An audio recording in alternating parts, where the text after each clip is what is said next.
Well, hey there, it's Monday and time for Monday Mastery. I'm author and dating coach Rick Sodebeer, and I'm here to help guide you through the murky waters of dating and relationships. So, anyway, I hope you all had a wonderful Memorial Day weekend. It was a nice long weekend. It was beautiful here. And although in the north woods of Michigan, Wisconsin, and probably Minnesota, the mosquitoes and the black flies are out in force, and it really can be a bugger up here. And if you're in town, usually it's not too bad, but if you get out in the country, oh, look out. And it's been warm up here. It's been unseasonably warm up until I think today. Today only got up to about 71 or 72, and that was nice.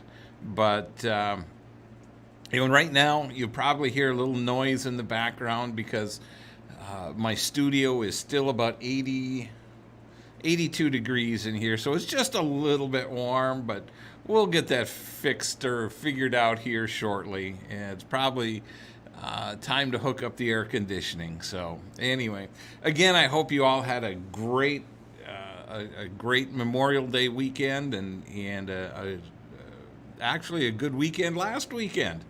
So anyway, this one of the things that I keep discovering as a recurring theme typically is issues about there being no good men or no good women or nobody good to date. And this is really a recurring theme over and over and over again. And it's so difficult to try to date when you're struggling with the people that you find to date. And one of the common issues that I see is that, and I fall into this category too from time to time, is that we assume that there are no good people. We assume that our beliefs are true. We believe that all the good ones are taken. And when the minute we start assuming those types of attitudes, those types of beliefs, we start blocking ourselves from finding the great relationships that we're looking for, or even just the good people to meet and to date. Now, one of the other crippling factors is that so many people that I talk to seem to expect that they need to find at least a half a dozen to a dozen good people for them to choose from. And if you think about it, that's not really going to be the case. You might come across good people, but the reality is, if you're paying attention, if you're watching what's going on, if you're truly looking for your soulmate, you're going to find that you're not everybody that you date is going to be compatible. Your odds are you're going to have a lot of one and done dates. You're going to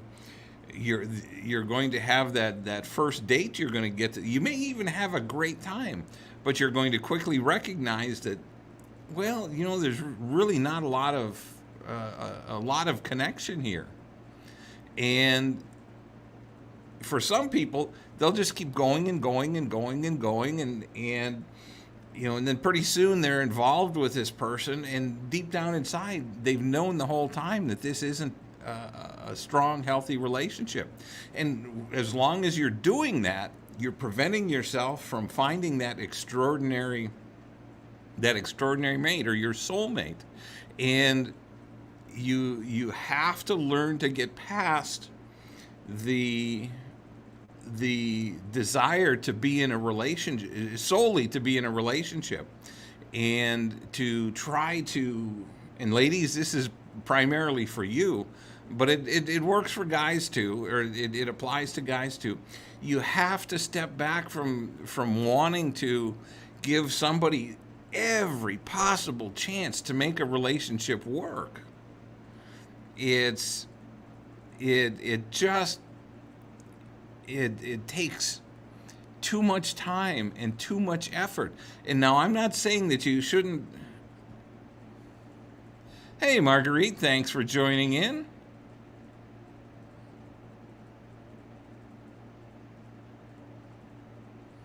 Um, let's see. Marguerite says, in reality, people need to lower their expectations a little. None of us are perfect, queens or kings. Well, I will agree with you that none of us are perfect. Absolutely. But I disagree with you on lowering your expectations. I think that if you truly desire to have somebody with particular characteristics, they're out there. It's just a matter of finding who they are. And my experience is that, and again, you're right, Marguerite. Nobody is perfect, but there is, in my opinion, there is somebody that's perfect for you. Are you going to have arguments? Absolutely. Are you going to have disagreements? Are you going to have to compromise on certain things? Absolutely. I think that's all part of being in a relationship. And and we're probably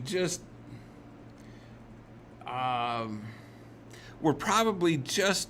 just walking a very fine line between what each other believes. But I truly believe that you can have a list of must-haves and your partner can have every one of those. And from every extraordinary relationship or soulmate relationship couple that I've talked to and interviewed, they've all told me virtually the same thing. They've all told me that their partner or their mate has brought more to their relationship than they ever could have imagined. And when you start thinking of dating and relationships in terms like that, it becomes much more realistic to find that extraordinary relationship. My big concern is that most people settle. When we look at the statistics when couples are interviewed to find out the satisfaction of their marriage and how strong their relationships are and their commitments are, the strongest relationships have a solid foothold in communication. They have a solid foothold in a spiritual connection, an intellectual connection, an emotional connection, and a physical connection. There are a lot of things. When we start eliminating one or more of those attributes, or depending on what your must-haves are, how many of your must-haves are you going to let go before the relationship is you determine that relationship isn't worth keeping? In my particular in my opinion, the minute you leave just one must-have go, when you drop one must-have, you're already compromising. You're already settling. And the whole idea to create a stronger, healthier relationship is to not settle or to not compromise on what you're looking for in your next relationship. And when you look at the studies, 85% of us have settled at some point. And I'm part of that 85%. I am right there with you and with most everybody else. But when I talk to those that are in an extraordinary relationship or soulmate relationship, I use the terms interchangeably, they all say the same thing. They're all with somebody that is much more than they ever dreamed of. Thank you, Marguerite, and and I appreciate that, and and it's so easy, Marguerite, and everybody else that's listening. It's so easy to settle, because we get caught up in a relationship. We start dating somebody. They get comfortable. We get comfortable with them, and we say, "Yeah, this is pretty good." But just off to the side, there's stuff that you just don't like. And we all think, well, I can live with that, and I can say that with great certainty because I did it when I got married many years ago. I saw I saw characteristics in the woman I was dating, in my future ex-wife, that I thought, oh no, I really don't like this. I can change this. I can fix this. You can't. I was with her for 25 years and I couldn't get it to work. And so the idea is that we have to recognize what's important to us. It's nice to want to take care of everybody else, especially for you people pleasers. It's we all want to take care of those they're closest to us, that are dearest to us, and again, especially the people pleasers. You have to recognize that it's not all about them. Some of it has to be about you. And when you start looking at relationships and the people that you look at to date and the people that you do date, do they have all of your must-haves? And your must-haves are the non-negotiables. And I want to make that very clear, especially Marguerite. We can look at things from the wrong perspective. And that's why I want to clarify that the items on your must-have list are your non-negotiables, the things that are absolutely a must-have in your next relationship. And if it's something that would be nice to have, and there can be that list too. If you've got a would be nice to have. If you've got things that would be nice to have, for example, it would be nice to have somebody that earns $1 million a year. Well, that would be awesome. But and there are certain people that will have that, but they're typically going to be $1 million a year earners themselves, and that's okay. But for the average person, for most of us, we're not going to have, we're not going to earn $1 million a year. So that would go on a would be nice to have, or on a would be nice to have list. So it's important to understand what you have on your must have list, and to be perfectly clear with yourself that the must-haves are non-negotiables, and then there are other aspects that are would be nice to have. Would be nice to have a big house. It would be nice to have big fancy cars and boats and whatever. But that doesn't necessarily mean it's a must-have. Must-haves can be as simple as someone that likes to hold hands at night, somebody that likes to take a walk with the dog, somebody that likes to help around the kitchen. It can be simple things like that. It doesn't always have to be these big grand gestures that try to outdo the neighbors. We don't have to have. You may not have to have the best lawn, the biggest house, or whatever it is.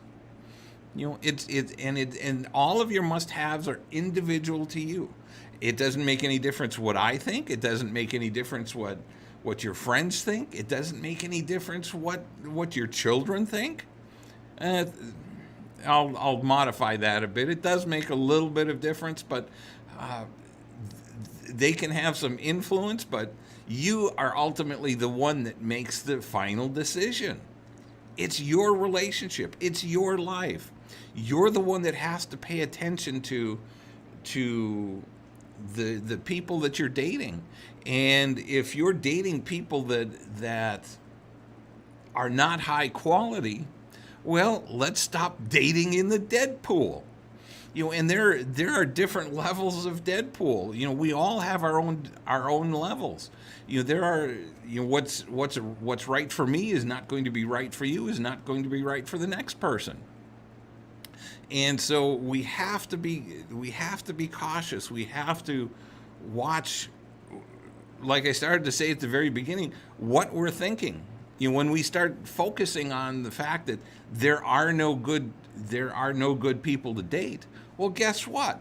When you start looking for someone to date, when you start looking for good candidates to date, you're not going to find any, because all your brain is focused on is looking for the negative qualities, the things that you don't want.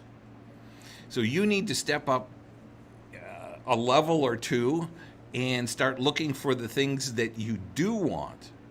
And this is all part of, there's a lot of science that goes into this this information. This is all based on scientific study, and it's the reticular activating system that causes us to focus on whatever it is that we're thinking about.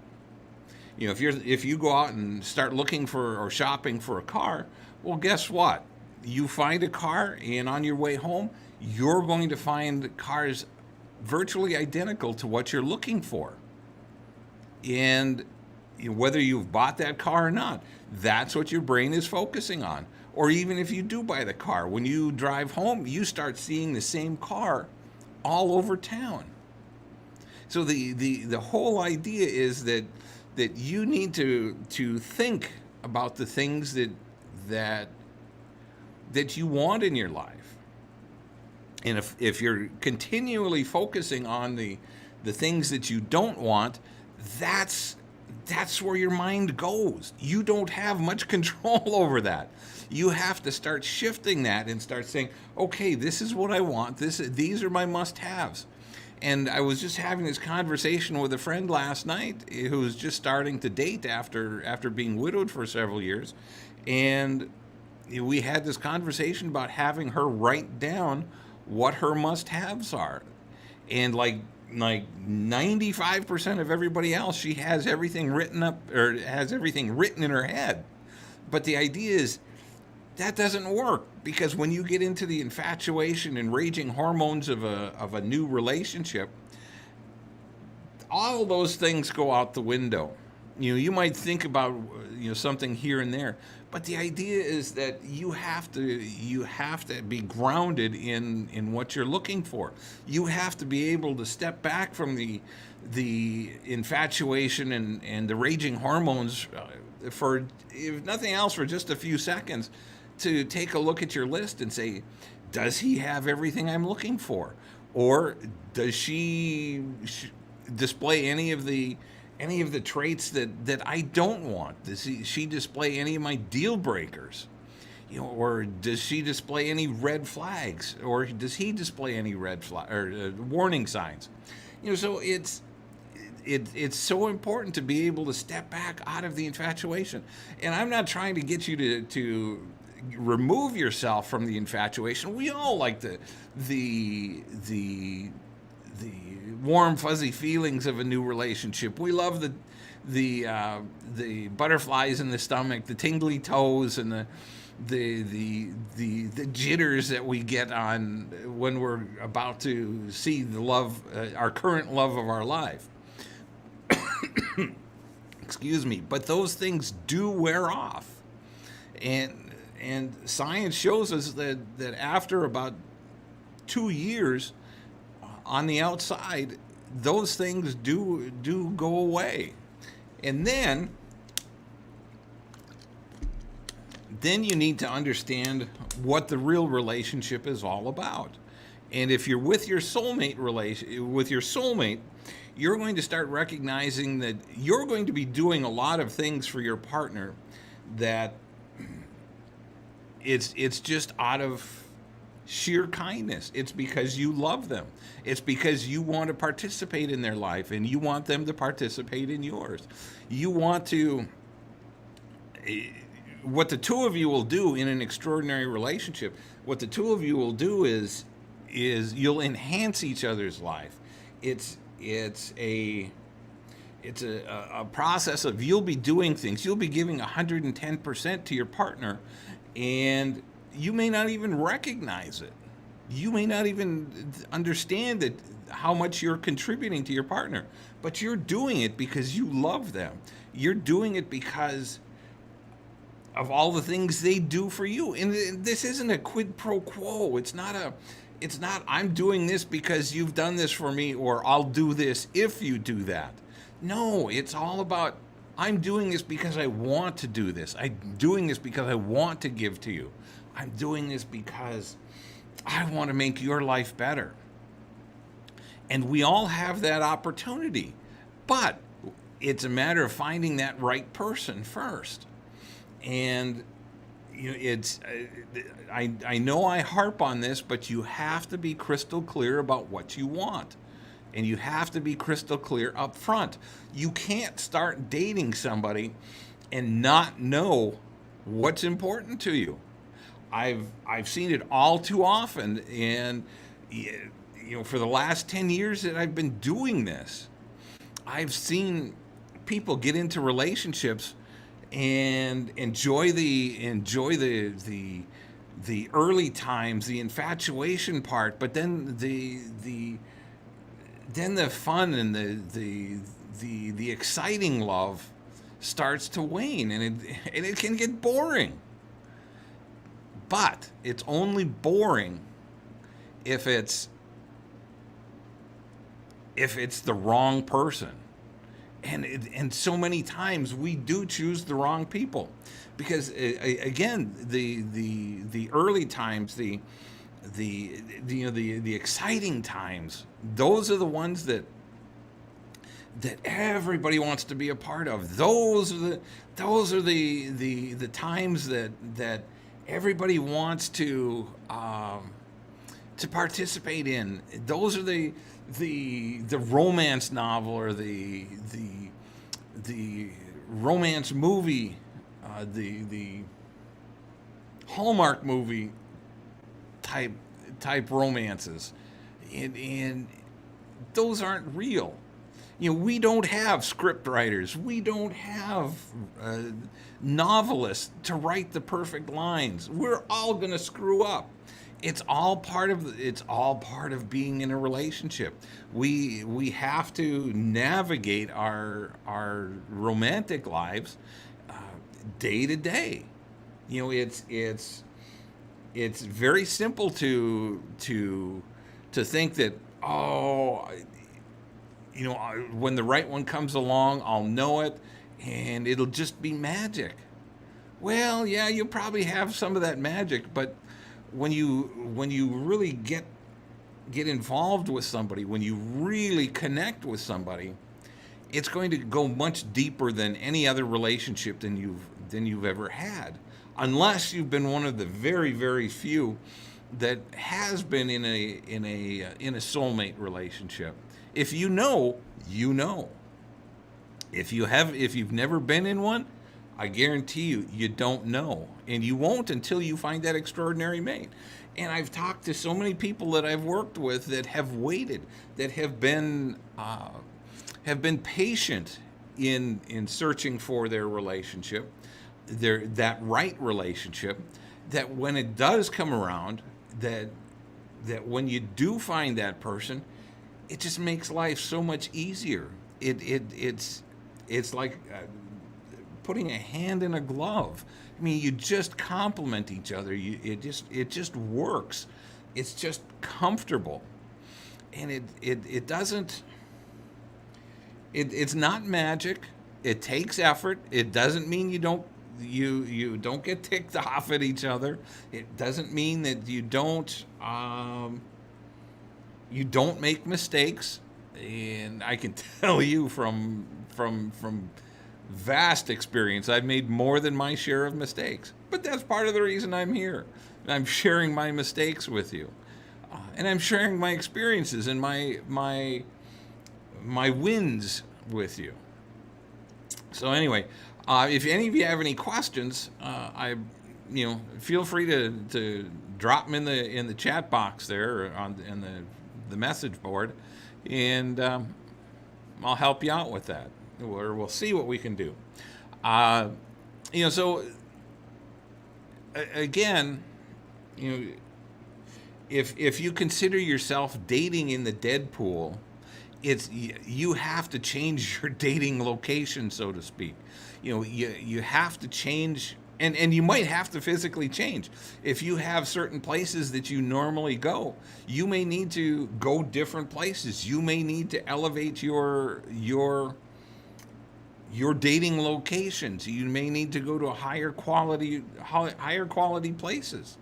You may need to work on you. What are some of the things that you think you could work on? What makes you an extraordinary mate? What are the things that you can do to bring up your dating experience? Because not only are you looking for somebody who wants to date you and is looking for their soulmate, or who you're looking for their soulmate, somebody else is looking for you. And until you have that until you have that connection, you still have to be on top of your game. And you need to be on your game even after you're with your soulmate, even after you're with someone. It's so important, because you always want to be your best. You always want to present your best. And when you're with the right person, they will make you want to be the best that you can be.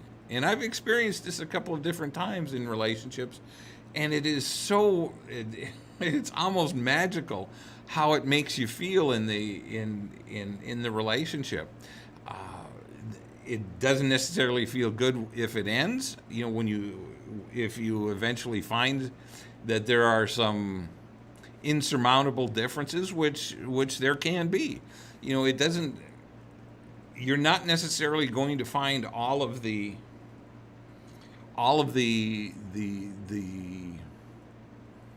warning signs or red flags right up front. There are going to be things that have to happen, 6 months, a year down the road. You have to go through some life experiences to figure out, if somebody's going to be a great fit. I personally think that you need to date about 2 years before you get married. Folks that jump into a relationship real quick and then dive into marriage within 6 months, or maybe even a year. You're starting to get some experience, but you still need, if you're that committed, to me personally, you still need a little extra time to get to know and understand each other and just experience more life situations, because you just never know what life is going to throw at you from time to time. And there are things that you may discover in somebody that only happens through some very unusual circumstances that you say, yeah, no, this is not the right relationship.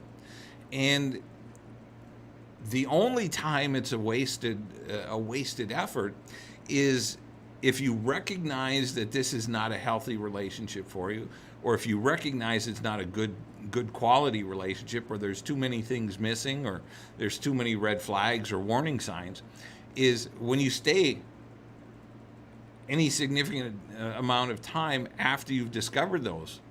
That's when you start recognizing red flags, when you start recognizing the signs of a unhealthy relationship. That's the time to step out. That's the time to move on. And most of the time, not all the time, most of the time, you can discover that within the first 30 days of dating. You can tell whether you've got whether you've got a decent connection, you'll start to develop a sense or a feel for someone. And the other thing is, you have to start paying attention to the things that you've done wrong in the past, or the types of people, the types of toxic people that you've connected with in the past. What has drawn you to them? And then when you start to recognize those signs popping up, that's time for you to say, "Whoop, it's time for me to back away. This is a sign that I'm getting into a relationship that's not healthy for me." So those are some very important characteristics to pay attention to when you start dating. And I circle back around again to making sure that you have your must-haves and your deal breakers. Because when you have those must-haves and deal breakers, when you have them written down, you have them in your purse, you have them in your wallet, you have them on your phone, it doesn't make any difference where they are, as long as you have them written down, and you can open those up and read them off. And eventually, as you're dating somebody, you may eventually both talk about your must-haves and go through your lists. And if you recognize that they don't have everything that you're looking for, then you have to make some decisions. Is this time for me to leave? And if these things on your list are truly non-negotiable traits, then the answer is yes, it's time to leave. Doesn't make any difference how much you like them, how much you get along, but if they're not the right person, you end up settling for less than extraordinary. You end up giving up a chunk of your happiness. And it may be okay now, it may be okay 5 years from now, but some point in the future, you're going to think back and say, "Oh, I never should have settled. I should have kept looking.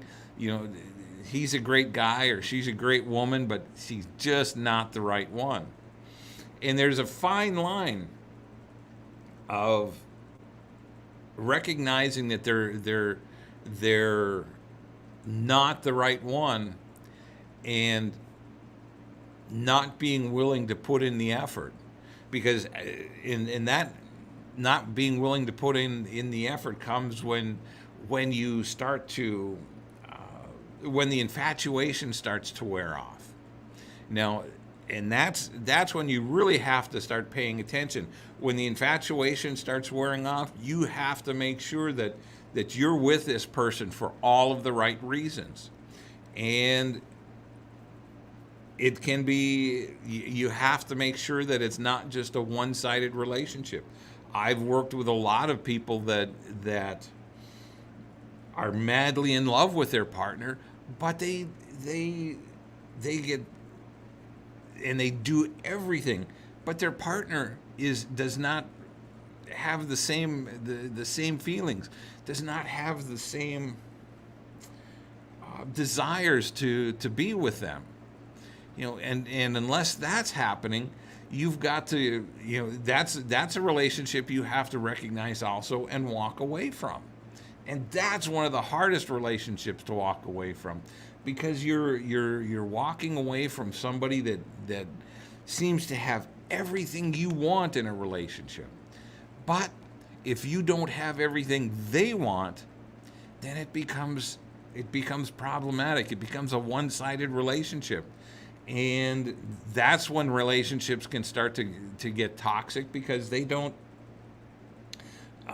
the partner that loves the least or is least invested in the relationship is the one with all the power, because the partner with all of that's putting in all of the effort is going to jump through all of the hoops, all of the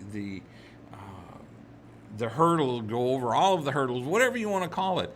They're the ones that are going to be putting in all the effort, while the partner that has little invested gets to reap all the rewards, because they don't care. They're just not invested in the relationship. So that's another aspect of dating and relationships that you have to recognize, and hopefully earlier rather than later. but sometimes it's hard to tell, because the infatuation can cause your partner, if they're only one, if it's only a one-sided relationship and you're putting in all the effort. Sometimes they'll put in enough effort to get you attracted and bring you into the relationship, but then they don't give you enough to maintain it. So those are the things that you have to keep watching, and you have to look out for. So anyway, well, I've kind of rambled on here a little bit about this subject. If you have any questions, shoot me a message here real quick, or shoot me a note on Messenger, or DM me on Instagram. It's a the whole premise of dating is finding that one specific person. Don't get caught up in the idea that you need to have a choice of 6 or 8 or 10 or 12 different people to date. You don't. You need to find one. You need to find that one to date. And that's all you need. When you find that one, you'll understand that, yeah, this is truly the one. And it doesn't make any difference. Don't get caught up, well, there might be somebody else. No, when you found the one, you found the one. And don't keep worrying about if there's somebody else out there that will also meet all your needs and requirements. When you find that one that meets all your needs, wants, needs, and desires, that's the one. Don't keep looking. Stop. Because all you're going to do is end up shooting yourself in the foot. So let's not do that. Let's not create any self-inflicted injuries here, or any self-inflicted wounds. Dating can be hard enough without hurting ourselves. So when you're dating, when you're looking, if you're struggling finding that quality person, if you're struggling finding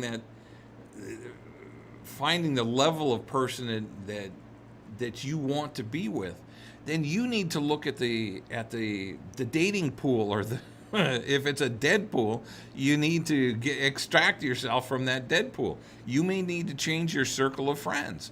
You may need to change your change the area that you're looking in. You may need to change geography. And for some people that's harder to do than others, but that's why there's online dating. You can meet people online, and that people that live 100, 200, 500, 1,000 miles away. And it all depends on what your preferences are. But it's not impossible. The idea is to step back and pay attention to what's going on around you. And if you don't like the types of people that you're running into, look at different circles of friends. If you're having problems finding quality ladies, if you're having problems finding quality guys, talk to some of your other lady friends that are having better success. Find out where they're going. Find out who they're talking to. Find out who they're hanging with. It's not that difficult, but you have to be willing to do some work. You have to be willing to participate in the process. You do have to be an active participant in dating if you want an extraordinary relationship. You can't sit around saying, I'll wait till God brings him to me. Well, that's okay. If you're sitting around the house and waiting, that's okay if he's the mailman, the UPS man, or maybe the FedEx man. I don't know, but you have to participate. And people regularly tell me, no, I won't do online dating. No, I won't go to bars. Well, that's fine. But where else are you going to go? What are your other strategies for finding someone to talk to, for finding somebody to date? Are you going to go to meetup groups? Are you going to go to church? Are you going to go to social events? Are you going to go to the shooting range or a sailing club or to the golf range, or to the golf course? What is your plan? You have to think about these things. And I mean, if you like golfing, go to the golf course. There's plenty of single guys, especially on Saturday. Or if you don't know how to golf, golf course is a great place to meet guys. Go out there and take a few lessons on a Saturday morning. Guess what? You're going to meet people, and it doesn't necessarily mean you're going to meet the right person at that time. You may meet someone, and you meet people in a certain circle, and you start meeting friends in different circles. And you should always be developing circles of friends or new circles of friends, so that you're constantly marketing. Hey Kathy, thanks for joining in. No problem. Glad you're here. Good to see you. So it's always important to be networking, and that may sound cold, and that may sound a little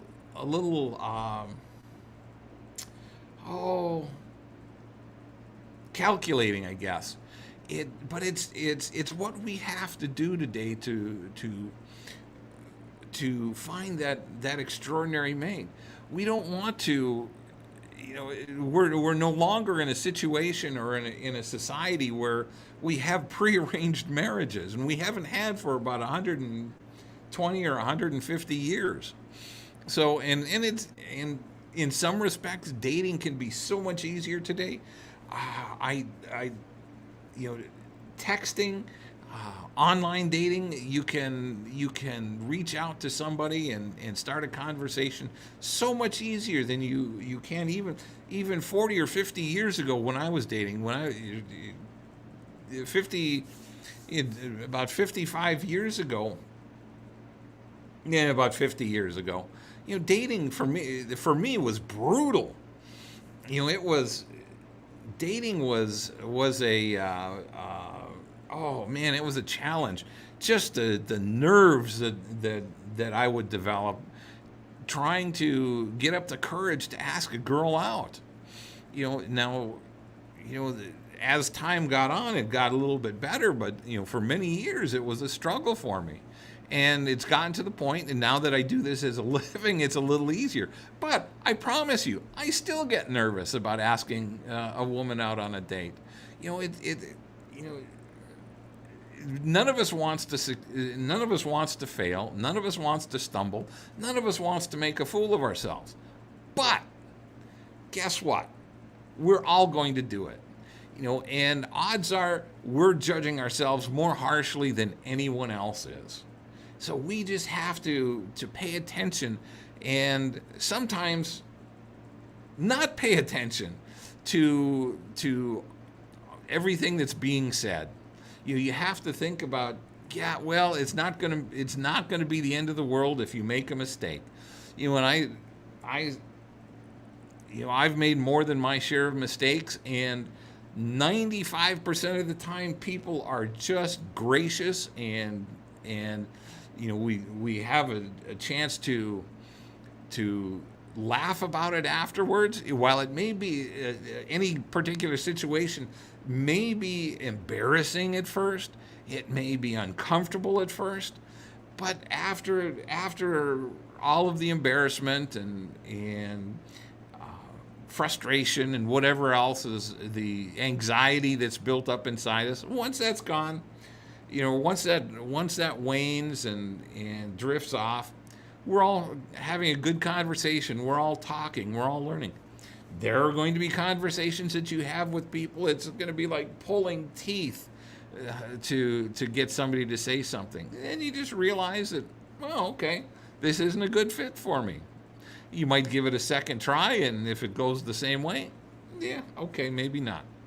You know, so you have to decide what's right for you, what isn't, but you also have to make sure that you're looking at the positive side of dating. If you're continually looking at the negative aspects of dating, oh, it's too hard. Oh, there's too many scammers. Oh, there's there's no good people. Oh, this is just more than I want to do. I just don't have time for all. Well, then guess what? You're going to be alone. It's that simple. You have to decide what's important to you.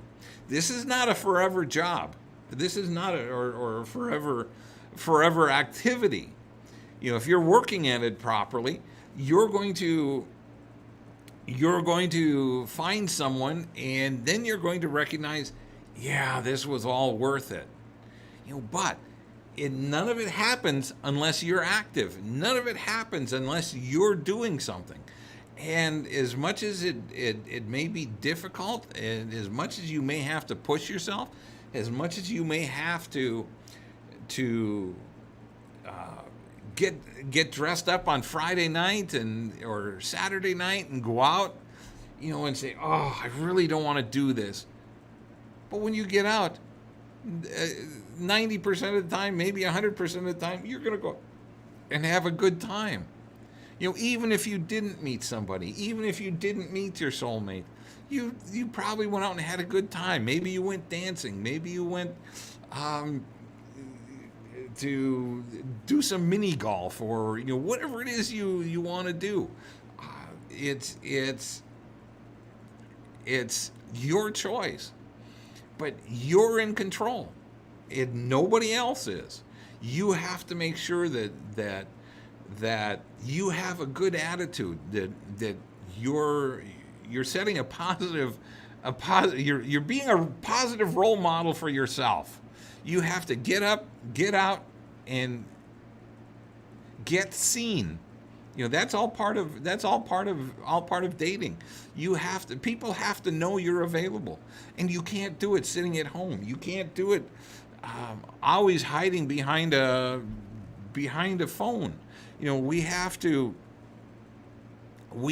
be active participants in our dating life, and we have to be positive, active participants in our dating life.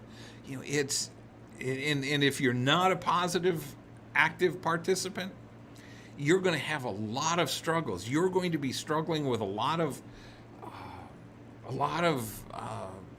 bad attitude dates. You're going to say, oh my God, there's just so many people out there, so many crummy people out there. Well, again, it goes back to what I said 45 minutes ago. There are a lot of people there, and there are going to be crummy people, but you have the opportunity to not date them. You have an opportunity to avoid them. You have an opportunity to go find somebody else. If the first place you don't look to step up your game doesn't work, well, go try someplace else. If something doesn't work, if golf doesn't work for you, go try a shooting range. Go do something different. Something that you might have never thought of before. On a Saturday, there are plenty of guys and ladies at the shooting range. Go to a class, a shooting class. Go to a pottery class. Go to a wine and painting class. If you have problems inviting somebody or asking somebody out, and ladies, and this works for you too, ask them, say, hey, I'm thinking about going to I'm going to a wine and pottery or wine and painting class on Thursday night. Would you like to join me? What a simple, non-threatening way to ask somebody out. Hey, I'm already going. Would you like to go? I'm going for a cup of coffee. Would you like to join me? And if they say no, okay, no big deal. You're already going for a cup of coffee. It's okay. And if they say yes, guess what? You've got a coffee date, or you've got a wine and painting date, or whatever it is. You know, hey, Kathy, I'm going to the museum today. Would you like to join me? And there's any number of ways of or any number of things to do, but you have to do it. You have to step out. You have to find these things. I'm thinking of taking a just a short road trip this weekend. Just gonna go 100 miles away and do some shopping, do some exploring, check out some museums, whatever it is, and then come home that night or come home that afternoon. Would you like to join me? But have something specific in mind, and go do it. And even if they don't go do it anyway. And then you can come back and say, "Oh, I had a marvelous time. You should have been there." And then that gets people to think, "Oh, he's out doing things. She's out doing things." And you get to participate. You get to plant the seeds for future dates. But only you can do it. Like the U.S. Forest Service used to do. Only you can prevent forest fires. No, only you can make sure that you have a date. And ladies, if the guys aren't asking you, guess what? You have to ask. I mean, it's biblical. You can go back to the book of Ruth. Ruth had to ask Boaz and say, "Okay, let's go do this." She had to take control. So there's, ladies, don't be afraid of asking. Don't be afraid of suggesting, "Hey, let's go out for a cocktail. Let's go out for coffee." And you don't have to go out on a dinner. You don't have to go out on something elaborate. And I really don't encourage you to do anything elaborate. Just simply for the fact that, number one, that can be really expensive. Number two, you get into some of these situations, like a movie or some activity that it's hard to have a conversation. It's best to start off with coffee or cocktails and see where it goes from there. So anyway, with that, I'm going to wrap it up. If you have any questions, shoot them to me at rick@ricksodabeer.com, or on Facebook, it's at Rick Sodabeer Coach. And I think it's the same thing on Instagram. Just shoot me a message and I'll see what I can see how I can help you. Hope you have a great day. And if you have any questions, if you struggle with dating, just drop me a note and let's schedule a 30-minute conversation to see if there are things that I have in my arsenal that can help you. It might be you might be reading a book. It might be it might be signing up for my course. It might be signing up for individual coaching. Let's see how that can work out for you, and let's go from there. So in the meantime, I hope you have a great and blessed week. Thank you for being here. This has been fun for me. And I hope you enjoyed. Marguerite, thank you. I appreciate your questions and comments.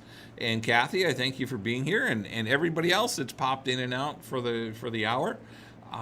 Have an awesome week, and I will see you next Monday on Monday Mastery right here.